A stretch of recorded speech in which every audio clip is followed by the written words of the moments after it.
हम लोगों ने सरल रेखा और बिंदु बिंदु और सरल रेखा दो बिंदुओं को मिला दिए तो सरल रेखा बना। इसका अध्ययन कर चुके हैं ज्यामिति के अंतर्गत। बीजगणित जिसमें एक चर राशि और एक अचर राशि होती है, इसके बारे में भी अध्ययन कर लिए हैं बीजगणित के बारे में। लेकिन आज हम लोग ज्यामिति और बीजगणित दोनों के सम्मिलित रूप जिसे कहते हैं कोऑर्डिनेट ज्योमेट्री अर्थात नियामक ज्यामिति, निर्देशांक ज्यामिति, जिसके बारे में हम लोग पढ़ेंगे। इस चैप्टर से बोर्ड एग्जाम में 5 नंबर का सवाल आता है, अनिवार्य है। कोऑर्डिनेट ज्योमेट्री से 5 नंबर के प्रश्न आते हैं। सर्वप्रथम इसे 1637 ईस्वी में डेकार्त नामक मैथमेटिशियन ने संबंध स्थापित किया ज्यामिति और बीजगणित में। ज्यामिति के बारे में अलग से हम लोग पढ़ लिए, बिंदु रेखा के बारे में, और बीजगणित में चर राशि और चर राशि को पढ़ लिया। लेकिन सम्मिलित रूप से आज हम लोग पढ़ने वाले हैं निर्देशांक ज्यामिति अर्थात कोऑर्डिनेट ज्योमेट्री। पहले बेसिक चीजें हो जाए, उसके बाद लेसन से बुक से मैं करवाऊंगा। तो निर्देशांक ज्यामिति में कौन कौन से मेन पॉइंट होते हैं जो हमें पहले जान लेनी जरूरी है, बेसिक पॉइंट को, आधारभूत बिंदुओं को, तब हम लोग इस चैप्टर के प्रश्न को सोल्व कर पाएंगे। एक होता है हॉरिजॉन्टल लाइन जिसे एक्स अक्ष कहा जाता है। राइट साइड एक्स लिखेंगे, लेफ्ट साइड एक्स डैश लिखेंगे। इसे भुज भी कहते हैं, एक्स अक्ष या तो भुज कहा जाता है। वर्टिकल लाइन होता है, ये तो हॉरिजॉन्टल हो गई।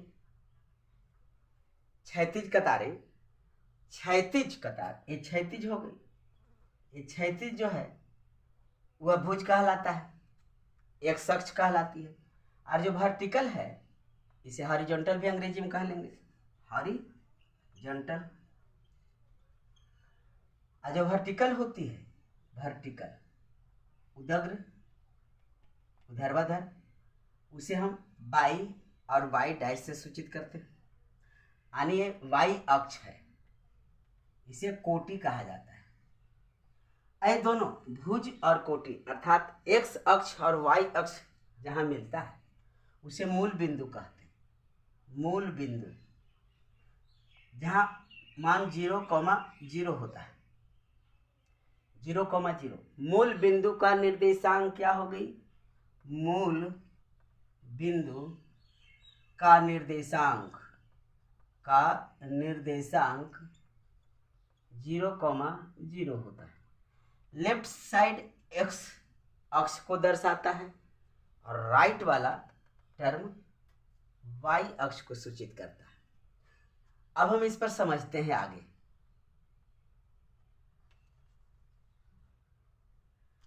मैंने एक ग्राफीय पेपर बना लिया, 0 है,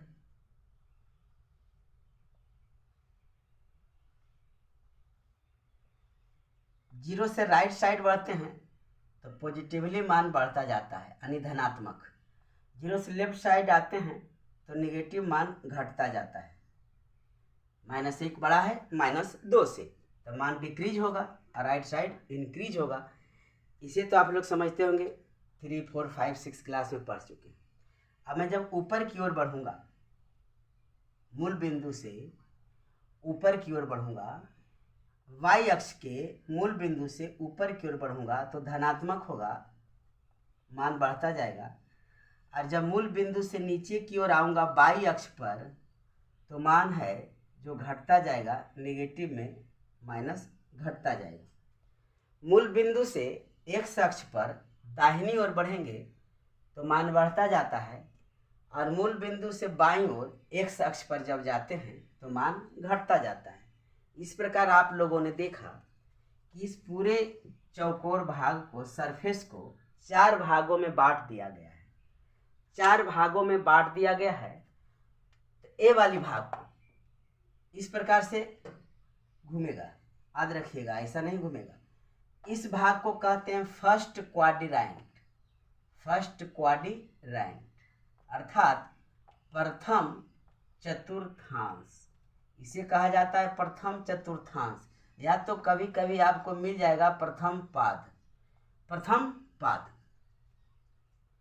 ये हो गया सेकेंड पाद, ये हो गया आपका थर्ड पाद, ये हो गया फोर्थ, यानी सेकेंड क्वाड्रेंट, थर्ड क्वाड्रेंट और ये फोर्थ क्वाड्रेंट। द्वितीय चतुर्थांश, तृतीय चतुर्थांश, चतुर्थ चतुर्थांश। अब फर्स्ट क्वाड्रेंट को बनने में एक्स अक्ष की ये लाइन लग रही है जो प्लस में है, ध्यान दीजिए प्लस में है, और वाई का ये लाइन लग रही है जो भी प्लस में है, तो प्लस प्लस दोनों होता है। अगर मैं आपको कहूं कि 2,3 किस चतुर्थांश में होंगे, तो हमें देखनी है कि 2 धनात्मक है, प्लस में है, और 3 भी प्लस में है, जहां 2 एक्स को बताता है और 3 वाई को बताता है।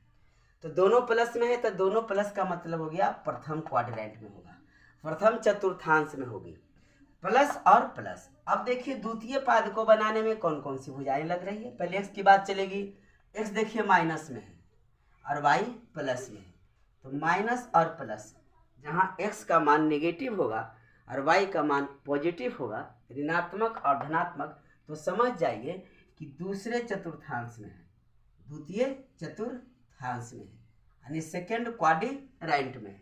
आगे बढ़ते हैं, थर्ड की मैं बात कर रहा हूँ।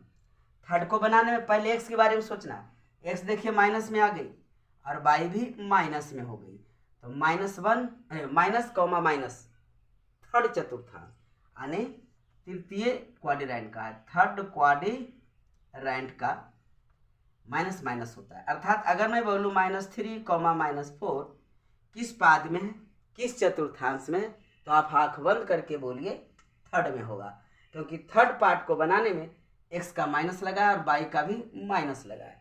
आते हैं फोर्थ पार्ट, जिसको कहते हैं चतुर्थ क्वाड्रेंट।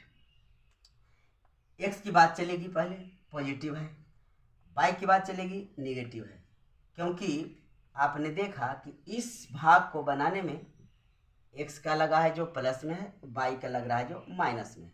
अगर मैं आपको दूं 5, -2, आप बोलेंगे चतुर्थ यानी फोर्थ क्वाड्रेंट में है, फोर्थ क्वाड्रेंट में है, राइट। इतनी सी बात तो आपको बिल्कुल समझ में आ गई होगी। प्रथम पाद, द्वितीय पाद, तृतीय पाद और चतुर्थ पाद बिल्कुल समझ में आ गई होगी। एक्स अक्ष को भुज भी कहते हैं, वाई अक्ष को कोटि भी कहते हैं। एक्स अक्ष जो होता है वह हॉरिजॉन्टल होता है, यानी क्षैतिज कतारें होती हैं, और वाई अक्ष जो होता है वर्टिकल होता है, उदग्र होती है, ऊर्ध्वाधर होती है, सीधे। अब आगे बढ़ते हैं, क्या ऐसा भी सवाल आ सकता है 3,0 कहाँ होगा? तो ये बात अगर दो में से कोई एक 0 पर आ जाए तो वह अक्ष पर होंगे, एक्स अक्ष पर होगा या फिर वाई अक्ष पर होगा। चलिए तो इसके बारे में बताता हूँ कि 3,0 किस अक्ष पर होंगे। 3 पॉजिटिव है, एक्स का प्लस ले लीजिए, आ गए प्लस। वाई का 0 है, इसका मतलब एक्स अक्ष पर है। अर्थात आपको मैं एक लाइन में बता देना चाहता हूं कि अगर एक्स का 0 हो और वाई का कुछ मान हो, चाहे वो नेगेटिव में हो या पॉजिटिव में हो, कुछ अंक हो, तो वह वाई अक्ष पर होता है, और अगर एक्स का अंक हो और वाई का 0 हो तो वह एक्स अक्ष पर होता है। मैं इस लाइन को लिख देता हूं ताकि आप कंफ्यूजन में ना फंसे, क्योंकि बोर्ड एग्जाम में ऐसा सवाल ऑब्जेक्टिव में आ जाता है। यहाँ मैं नोट करके लिख दे रहा हूं, आप इसे ढंग से समझ लेंगे। अगर एक्स का मान, एक्स मतलब बाईं ओर वाला, एक्स का मान डिजिट में हो, यानी अंक में हो, डिजिट या पॉजिटिव हो या नेगेटिव हो, कुछ भी हो, प्लस या माइनस, अंक में हो, और वाई का मान 0 हो, तो वह बिंदु एक्स अक्ष पर होगी। एग्जाम्पल 3,0 या तो फिर -5,0। वाई का मान अगर 0 हो और एक्स का कुछ डिजिट हो, नेगेटिव हो या फिर पॉजिटिव हो, तो वह बिंदु एक्स अक्ष पर होती है। नेक्स्ट, सीधे इसी का अपोजिट चल दीजिए। एक्स का वैल्यू 0 रहेगा, शून्य रहेगा, और वाई का होगा नेगेटिव या पॉजिटिव अंक में, डिजिट में, तब वह बिंदु वाई अक्ष पर होगी। परंतु अगर वाई का मान डिजिट यानी अंक, मैं डिनोट कर देता हूं, प्लस में हो या तो फिर माइनस में, अंक में हो और x का मान 0 हो तो बिंदु y अक्ष पर होगी, y अक्ष पर होगी। एग्जाम्पल में देख लीजिए, पहले 0 दीजिए, -2 दे देते हैं, पहले 0 दीजिए, 5 दे देते हैं। x 0 है और y -2 है, y अक्ष पर होगा। x 0 है, y 5 है, y अक्ष पर होगा। इतनी सी बात अब आपको समझ में आ गई होगी। अब कभी कभी ऐसा भी देता है, लेकिन आप 9th क्लास में पढ़ चुके होंगे, ये निर्देशांक दिया हुआ है बिंदु ए का, आपको ग्राफ पेपर पर बिंदु ए को दर्शाना होता है, बिंदु ए को दर्शाना होता है। चलिए मैं इसे भी आपको समझा दूं, अगर आप 9th में ढंग से ना पढ़े होंगे तो आप यहाँ समझ लें, ताकि 10th में आगे आपको थोड़ी सी भी परेशानी दिक्कत ना हो। मैं सवाल बना रहा हूँ, निम्न बिंदुओं को ग्राफ पेपर पर अंकित करें जिसका निर्देशांक यानी क्वाड्रेंट, जिसका निर्देशांक निम्न है, बिंदु ए 2 3, बिंदु बी -3 4, बिंदु सी कभी 0 भी दे लेता हूँ, 0 5, बिंदु डी -4, -4। चलिए इसी को दर्शाते हैं। तो इसके लिए हमें एक ग्राफ पेपर बनाना होगा, तो मैं यहाँ एक ड्रा कर लेता हूँ, ग्राफ के समान एक पेपर, आप समझेंगे इसे, x और y, राइट, x और y, ये हो गया y और y डैश, x डैश।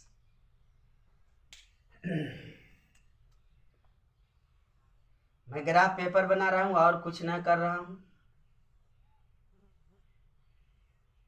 1 2 3 4 5 6 0,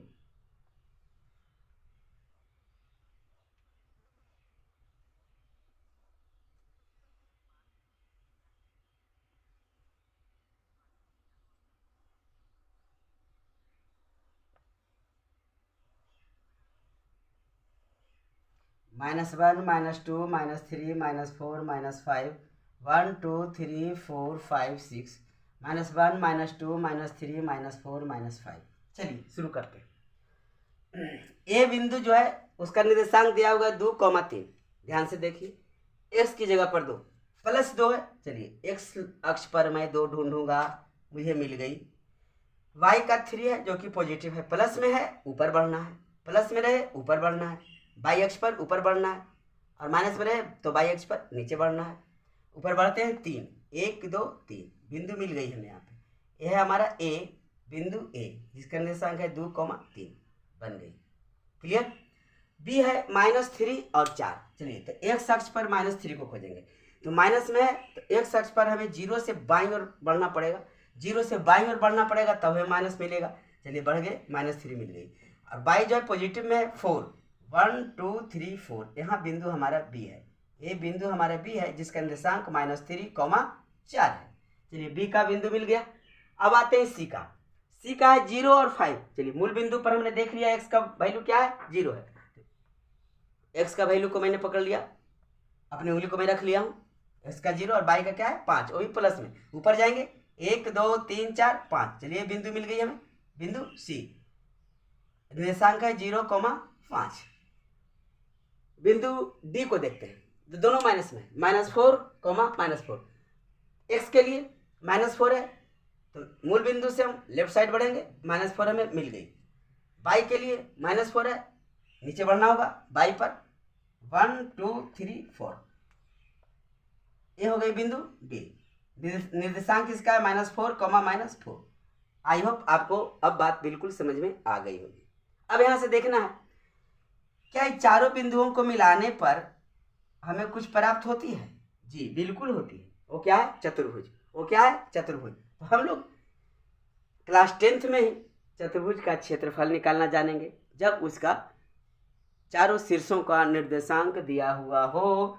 शीर्ष ज्यामिति में पढ़े होंगे, शीर्ष जहाँ बी है, सी है, ए है और डी है, यानी ए सी बी डी का क्षेत्रफल हमें ज्ञात करनी हो तो हम इस क्लास में आगे पढ़ेंगे।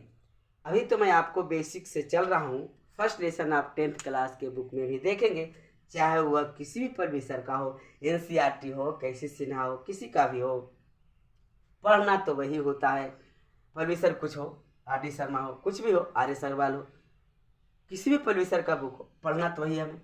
आप पढ़िएगा अभी दूरी सूत्र, डिस्टेंस फार्मूला, चतुर्भुज का क्षेत्रफल, वृत्त का त्रिभुज का क्षेत्रफल, संरेख है यानी कोलिनियर बिंदु है 3 बिंदु की नहीं, नन कोलिनियर है कि नहीं, फिर एक रेखा को जिसकी 2 कोऑर्डिनेशन दिए हुए हों उसको बीच का भाग यानी मध्य बिंदु प्राप्त करना, उसे 3 हिस्सा में बराबर बराबर बांटना, ये सारा कुछ हम लोग क्लास 10 में पढ़ने वाले हैं।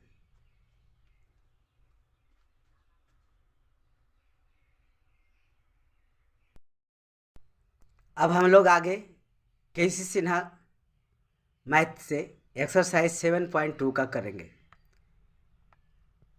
मैंने पहले आपको बता दिया कि चाहे वह किसी भी पब्लिशर का हो, हमें बेस समझ में आनी चाहिए, मैथ समझ में आनी चाहिए, टर्म्स समझ में आनी चाहिए।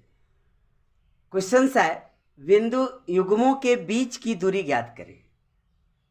युग्म दिया गया है, जोड़ा दिया गया है, यानी 2 बिंदु है, 2 बिंदु है। इस बिंदु को मैं ए से डिनोट करता हूं, बिंदु ए, यहां एक बिंदु है, इस बिंदु को मैं बी समझता हूं, B.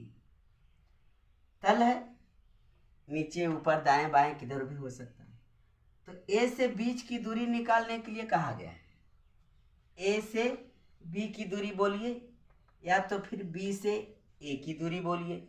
A B, length of A B is equal to length of B A होगा। जैसे मान लीजिए सोनी नाम की एक लड़की है, एक स्टूडेंट है, जो अपने घर से विद्यालय जब जाती है, यह है उसकी विद्यालय, तो यहाँ जाने में उसे 5 किलोमीटर की दूरी तय करनी पड़ती है। तो क्या जब वह रिटर्न आएगी अपने घर, विद्यालय से घर आएगी, तो 5 किलोमीटर से कम या फिर ज़्यादा दूरी तय करनी पड़ेगी, इक्वल दूरी तय करनी पड़ेगी। कहने के मेरा अर्थ हुआ कि अगर आपके बुक में दूरी सूत्र x1 minus x2 plus y1 minus y2 का होल स्क्वायर दिया हुआ हो, अगर मैं आपको बता दूं x2 माइनस x1 का whole square, y2 minus y1 का होल स्क्वायर का अंडर रूट, तो सेम ही चीज मैंने कहा, दोनों इक्वल है, दोनों सही है। ए से बी की दूरी बोलिए या तो फिर बी से ए की दूरी बोलिए, एक ही बात होगी। आइए हम लोग दूरी सूत्र पहले समझते हैं, डिस्टेंस फार्मूला क्या होता है, उसी पर हम लोग दूरी ज्ञात कर लेंगे। 2 बिंदुओं के बीच की दूरी लिखेंगे दूरी सूत्र से। दूरी सूत्र जो डिस्टेंस फार्मूला होता है वो क्या होता है, x1 माइनस x2 का होल स्क्वायर जोड़ y1 माइनस y2 का होल स्क्वायर अंडर रूट। तो गिवन क्या है हमारे पास, हमारे पास जो गिवन है उसको लिख लेते हैं। गिवन है हमारे पास x1 है 0, x2 है माइनस का 5, यानी ये पार्ट 1 हो गई, ये पार्ट 2 हो गई। तो मैंने पहले आपको बताया हूं कि लेफ्ट साइड वाला x का वैल्यू होता है और राइट साइड वाला y का होता है। तो ये पार्ट 1 है, तो x1 हो गया, ये y1 हो गई, x2 हो गई, y2 हो गई। तो मैंने लिख लिया x1 बराबर 0 है और x2 बराबर -5 है। और आगे लिखूंगा y1 बराबर 0 है और y2 बराबर है 12। तो दूरी सूत्र पर हम डिस्टेंस निकाल लेंगे, ज्ञात कर लेंगे। ए बी बराबर, अगर मैं इसे ए कहता हूँ इसे बी कहता हूँ तो ए बी बराबर, इस फॉर्मूले को ध्यान से देखिए, x1 बोले तो 0 माइनस x2 बोले तो माइनस का 5 का होल स्क्वायर जोड़ y1 बोले तो 0 माइनस, यहाँ से माइनस का साइन ले आएंगे, और y2 बोले तो 12, जिसका क्या कर देना है जी, होल स्क्वायर अंडर रूट। देख रहे हैं माइनस माइनस हो गई प्लस, तो 0 प्लस 5 का होल स्क्वायर हो गया, यहाँ से माइनस 12 का होल स्क्वायर हो गया अंडर रूट। मैं यहीं आगे बढ़ जाता हूँ, 0 से कोई मतलब नहीं रहा, क्योंकि 0 प्लस 5 इज इक्वल टू 5 होगा। 5 का स्क्वायर करेंगे तो 55 जब 25 हो गया, जोड़ 12 12 144 हो गई, वो भी प्लस में हो जाएगी, क्योंकि माइनस 12 है गुना माइनस 12, तो माइनस गुने माइनस हो जाता है प्लस, तो हो गया माइनस प्लस 144 का अंडर रूट। जोड़ लेंगे 5 4 9 और 4 2 6 1, 169 का अंडर रूट, 169 का अंडर रूट आता है 13। ना सेंटीमीटर था ना मीटर था, इसलिए इसका आंसर सिर्फ और सिर्फ अंक डिजिट में रहेगा, या यूनिट दे दिया जा सकता है, यूनिट मात्रक 13 मात्रक दिया जा सकता है आंसर। बुक में मिला लेंगे, सिर्फ 13 ही दिया है, मात्रक आप दे सकते हैं, क्योंकि जब मैं एरिया निकालने बताऊंगा तो वर्ग मात्रक उसका यूनिट हम देंगे। इसे मात्रक लिखा जा सकता है, यूनिट लिखा जा सकता है। आप पढ़े होंगे, मान लिया जाता है ग्राफ पेपर में 0 1 इतनी दूरी को मानते हैं ना, 5 कभी 10 कभी 20 कभी 50, जैसा आपके पास रिकॉर्ड रहता है वैसा मान के हम लोग ग्राफ वर्ग अंतराल लेकर के बनाते हैं क्या, फ्रीक्वेंसी टेबल। तो आई होप आपको बिल्कुल समझ में आई होगी। अब नेक्स्ट क्वेश्चन हम देखते हैं।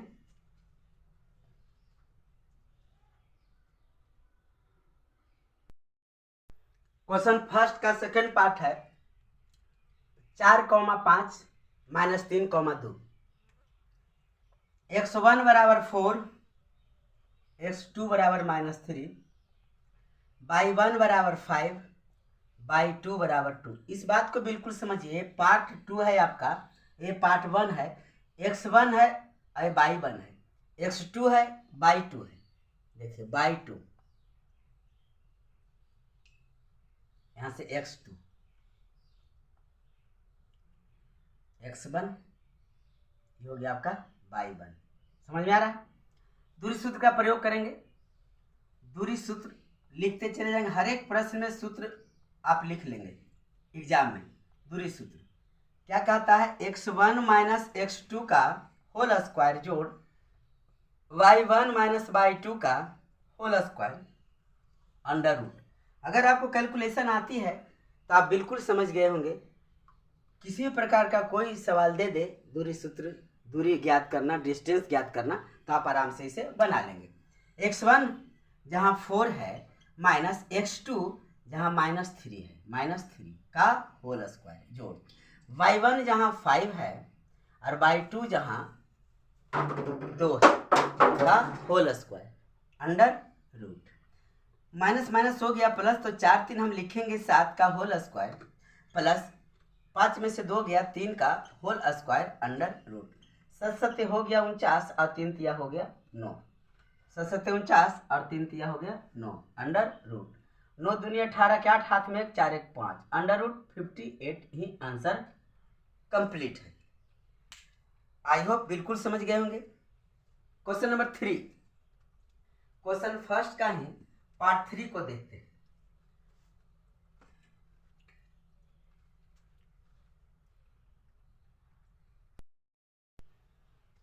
पार्ट 3 में है x1 बराबर 5, x1 बराबर 5, x2 बराबर 9, y1 बराबर -12 और y2 बराबर -9। दूरी सूत्र क्या कहता है, दूरी सूत्र हम लिख लेते हैं, x1 माइनस x2 का होल स्क्वायर जोड़ y1 माइनस y2 का होल स्क्वायर, और हो गया यहाँ से अंडर रूट। x1 है हमारा 5, x2 है हमारा 9 का होल स्क्वायर जोड़ y1 है हमारा -12 माइनस y2 है हमारा -9। Under root.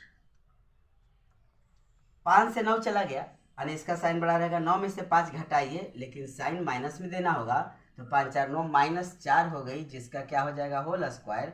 यहाँ से हो गई प्लस यानी -12 + 9 आप लिखेंगे होल स्क्वायर अंडर रूट। यहाँ से 4 4 16 तो हो ही जाएगी, -4 गुने -4 + 16 होता है, प्लस 12 से 9 चला गया तो -3 लिखेंगे का होल स्क्वायर लिखेंगे अंडर रूट।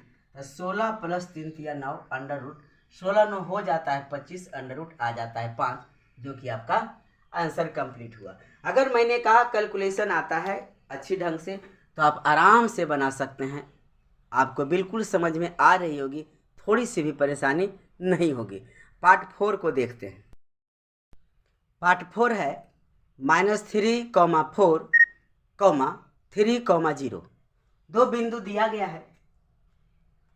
यहाँ से हमें मिल रही है x1 बराबर -3 और x2 बराबर 3 और y1 बराबर यहाँ से मिल रही है हमको 4 और y2 बराबर मिल रही है 0। दूरी सूत्र कहता है, डिस्टेंस फार्मूला कहता है x1 - x2 का होल स्क्वायर दो, प्लस कर दो y1 - y2 का होल स्क्वायर के साथ और कर दो अंडर रूट। x1 है -3g, माइनस मैंने दिया ये वाली, x2 है हमारा 3 का हो गया होल स्क्वायर, प्लस y1 है 4g माइनस y2 है हमारा 0, इसका कर दिया मैंने होल स्क्वायर, डाल दिया अंडर रूट। तो माइनस माइनस हो जाता है प्लस, लेकिन साइन रहता है माइनस में जी, तो -6 हो गया होल स्क्वायर, प्लस 4 से 0 घट गया, 4 आ गया होल स्क्वायर अंडर रूट। 6 को 2 बार 6 गुने 6 करेंगे तो 6 छक हो गया 36, प्लस में अब प्लस 4 चौके 16 हो गया अंडर रूट। तो 6 6 12 के 2 हाथ लगा 1, 3 1 4 1 हो गया 5, ये हो गया अंडर रूट 52, अंडर रूट 52। 6 6 12 के 2 हाथ में 1, 3 1 4 1 5। तो आपका आंसर मिल गया, लेकिन इससे हम और छोटा कर सकते हैं, तो इसे आप इस प्रकार कर लें। क्योंकि ये वर्गमूल निकालना है, स्क्वायर रूट है, गुणनखंड विधि से निकालिए। 26 दूना 52 और 2 से 13 बार में कट गया, जोड़ा मिल गया, तो 2 निकल गया बाहर, अंदर में रह गया 13, यही आपका हो गया आंसर। तो 52 अंडर रूट में नहीं लिख सकते हैं, क्योंकि उसको हम और छोटा कर सकते हैं, उसमें कोई और डिजिट है, अंक है जो कि पूर्ण वर्ग में है, उसको अलग कर लेंगे, और 13 पूर्ण वर्ग में नहीं है, उसको अंडर रूट के अंदर छोड़ देंगे, क्योंकि 52 में कुछ ऐसे अंक हैं जिसका वर्ग निकल सकता है, उसे मैंने बाहर कर लिया। अब देखते हैं पार्ट 5 को। पार्ट 5 है 2 3 4 1, 2 3 4 1, 2 3 4 1।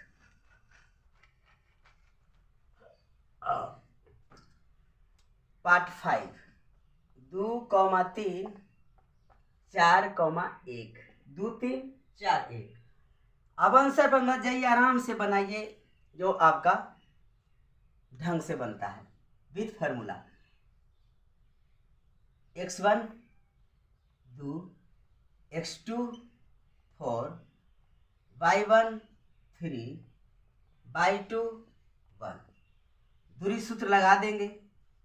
दूरी सूत्र x1 - x2 का होल स्क्वायर जोड़ y1 - y2 का होल स्क्वायर अंडर रूट, ये रहा अंडर। आगे चलेंगे। x1 है हमारा 2, माइनस दे दिया, x2 है हमारा 4 का होल स्क्वायर कर लेंगे हम, y1 है 3 और y2 है हमारा 1, होल स्क्वायर कर लिया, अंडर रूट डाल देंगे। 2 में से 4 जाएगा यानी -2 का कर लेंगे होल स्क्वायर जोड़ 3 में से 1 गया, 2 का कर लेंगे होल स्क्वायर, अंडर रूट रहा। 2 गुने 2 हो गया प्लस का 4 और प्लस का 4 अंडर रूट, 4 4 हो गई 8 अंडर रूट।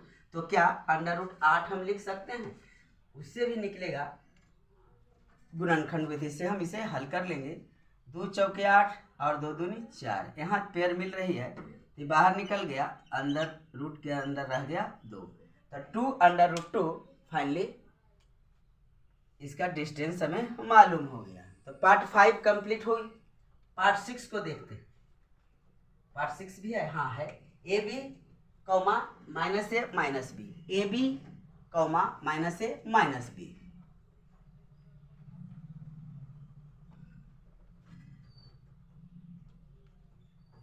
पार्ट 6 है A comma B minus A comma minus B.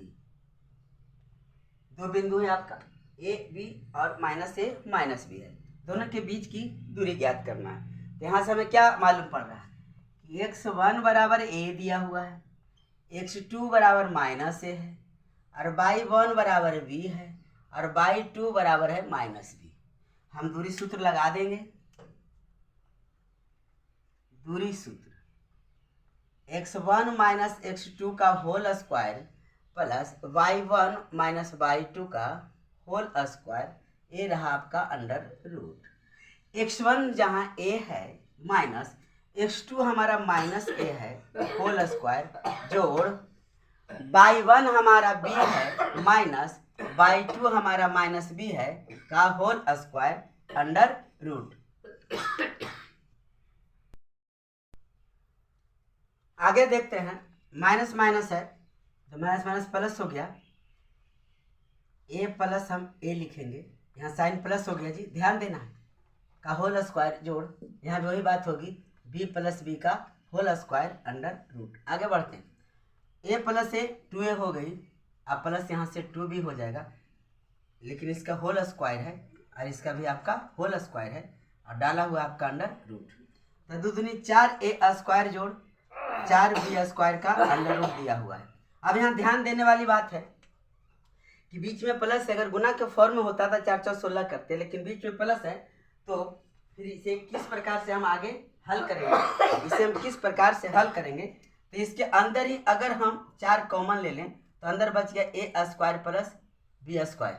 अब देखिए 4 का वर्गमूल तो निकल जाता है, 4 का वर्गमूल निकल जाता है ना, पूरे 4 का वर्गमूल 2 होता है, तो बाहर निकाल देंगे। अंदर में बच गया हमारा ए स्क्वायर प्लस बी स्क्वायर। अगर गुना के फॉर्म में होता तो ए स्क्वायर इंटू बी स्क्वायर का अंडर रूट निकल जाता है ए बी, लेकिन बीच में प्लस है ना, तो हम कैसे कर सकते हैं, यहाँ अगर होल रहता इस प्रकार से होता तो भी हम इसको निकाल लेते वर्गमूल, ए प्लस बी आता, लेकिन ए स्क्वायर प्लस बी स्क्वायर के फॉर्म में है तो वह कभी भी नहीं निकलेगा। तो इस प्रकार से हमारा यही कंप्लीट आंसर मिल गई, जो कि हमारा डिस्टेंस दूरी हो गया।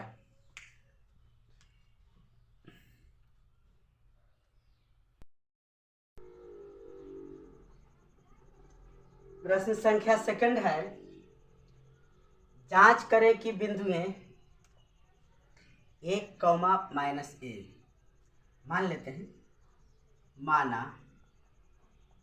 ए जो है 1 कॉमा माइनस 1 है और बी जो है -5 कॉमा 7 है, राइट। तो यहाँ से हमारा हो गया x1 बराबर 1, x2 बराबर -5, y1 बराबर -1 और y2 बराबर 7। x1 x2 y1 y2।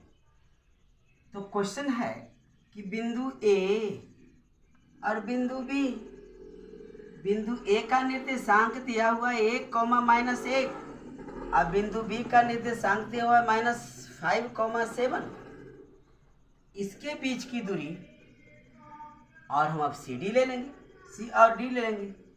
सी का निर्देशांक है 2,5 और डी का निर्देशांक है -2,3, इसकी दूरी निकाल लेंगे। क्या समदूरस्थ है, क्या ये दोनों की दूरी समान है? अगर दोनों बराबर आ गई तो लिखेंगे हाँ, अगर बराबर नहीं आई तो लिखेंगे नहीं। तो मैंने माना बिंदु ए और बिंदु बी मैंने मान लिया। अब यहाँ से ए और बी बराबर हम निकाल लेते हैं दूरी सूत्र से। दूरी सूत्र से ए बी बराबर x1 माइनस x2 का whole square plus y1 minus y2 का होल स्क्वायर कर देंगे हम अंडर रूट।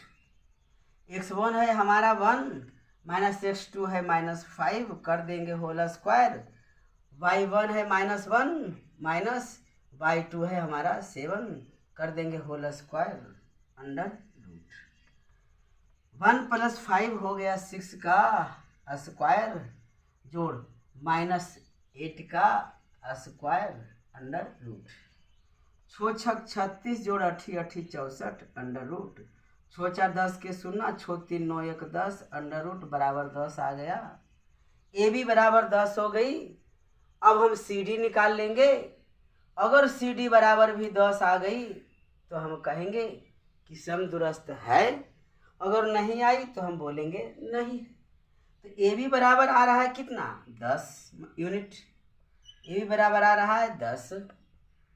अब हम निकालेंगे यहाँ से, इस चीज को हल करेंगे। चलिए चलते हैं। माना इसको मैं सी मान लेता हूँ, इसको डी मान लेता हूँ।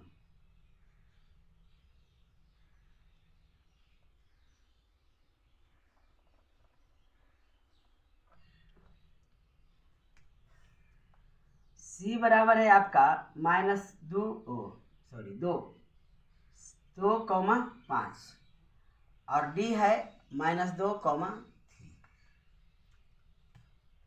यहाँ से हो गई x1 बराबर 2 और x2 बराबर -3, y1 बराबर 5 और y2 बराबर 3।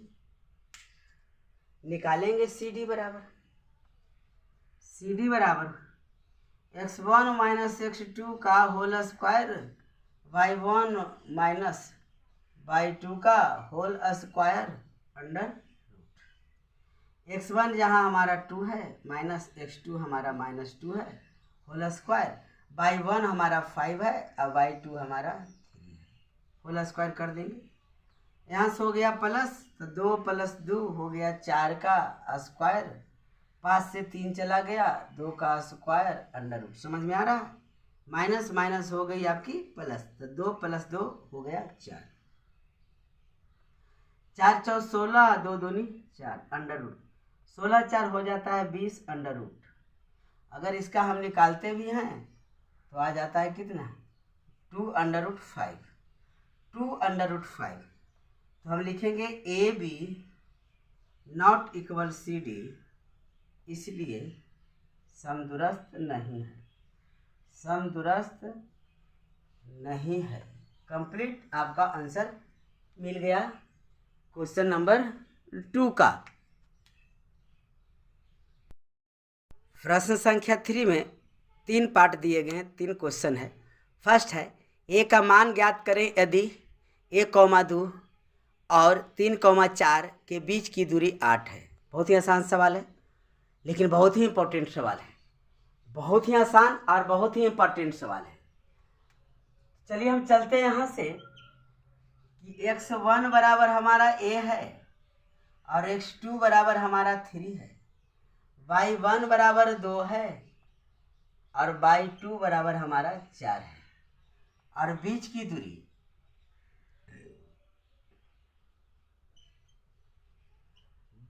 दूरी हमारा 8 है। तो लगा लेंगे हम दूरी सूत्र। Distance formula x1 minus x2 का होल स्क्वायर जोड़ y1 माइनस y2 का होल स्क्वायर और कर देंगे हम अंडर रूट। तो दूरी बराबर दिया हुआ है हमारा 8, लेफ्ट साइड लिखेंगे 8 बराबर x1 है हमारा a और माइनस x2 है हमारा 3 का होल स्क्वायर जोड़ y1 है हमारा 2, y2 है हमारा 4 का कर देंगे होल स्क्वायर और कर देंगे हम यहाँ से अंडर रूट। तो 8 बराबर जरा सोचिए a माइनस b का होल स्क्वायर बराबर a स्क्वायर माइनस 2ab, तो 3 दूनी देखिए 2ab प्लस b स्क्वायर। चलिए ये तो हो गई a माइनस b का होल स्क्वायर प्लस 2 में से 4 गया तो -2 का होल स्क्वायर। मैंने एक टर्म बढ़ा लिया आपको, ऐसे शॉर्ट में यहाँ कर सकता था। 8 बराबर a स्क्वायर माइनस 3 दूनी 6a प्लस 3 तिया 9 प्लस हो गया 2 दूनी 4। ध्यान दीजिए अभी इसके अंदर और कुछ क्रियाएं होगी, अब मैं ऊपर से क्लियर करके आपको समझा रहा हूँ, इतना बात को फिर से ढंग से समझिए।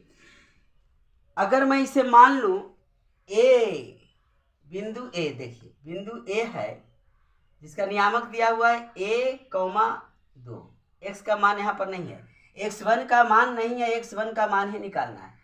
और b है बिंदु जो कि दिया हुआ है 3,4, जहाँ x2 और y2 दे रखा है। ये दोनों की बीच की दूरी 8 मात्रक है जी, इतनी बीच की दूरी 8 मात्रक है। तो हमें x1 का मान ज्ञात करना है, तो दूरी सूत्र से हम आराम से ज्ञात कर लेंगे। अगर आप लोग पढ़े होंगे पीछे द्विघात समीकरण, तो द्विघात समीकरण से हम हल कर लेंगे इसे। विवेचक डिस्क्रिमिनांट पर निकालना पड़ेगा, क्योंकि साधारण विधि से इसका गुणनखंड नहीं निकलेगा, तो डिस्क्रिमिनांट विवेचक जिसे कहते हैं उस आधार पर हम निकालेंगे, तभी आसानी से ये निकलेगा। तो अब हम कुछ क्लियर करके आगे चलते हैं।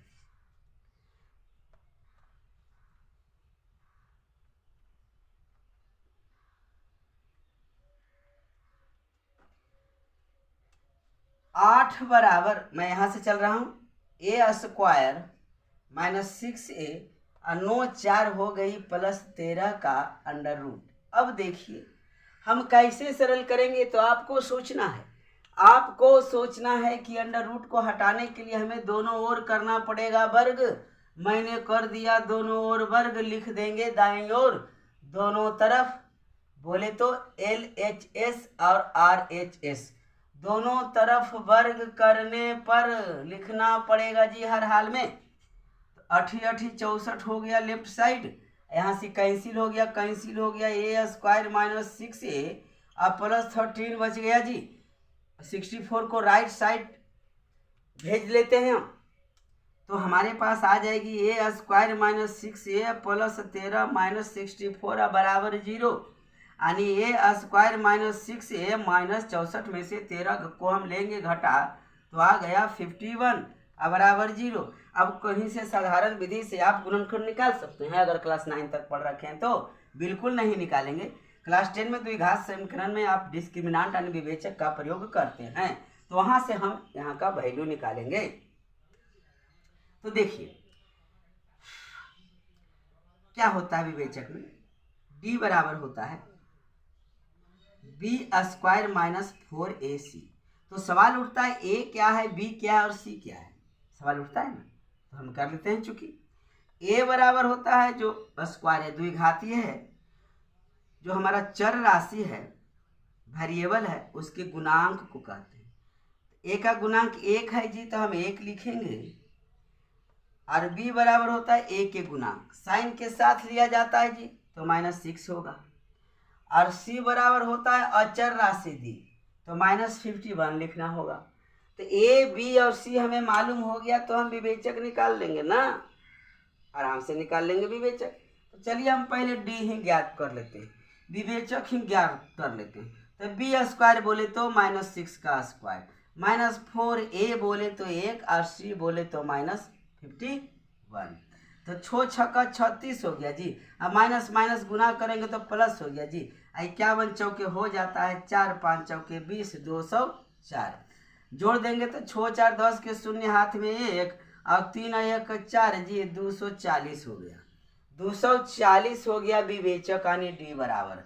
अब हम निकाल लेंगे ए बराबर, यानी जब हम द्विघात समीकरण पढ़ रहे तो अल्फा और बीटा का मान पढ़े थे। अल्फा बीटा जहाँ 2 शून्यक निकलता है, द्विघात समीकरण का 2 शून्यक निकलता है, 2 जीरोज निकलता है, 2 हल निकलते हैं। चाहे आप गुणनखंड विधि द्वारा बनाएं या तो द्विघात समीकरण का जो फॉर्मूला है उसका प्रयोग करके बनाएं, एक ही बात है। तो हम ए बराबर लिखेंगे -b प्लस माइनस √d बटा 2a।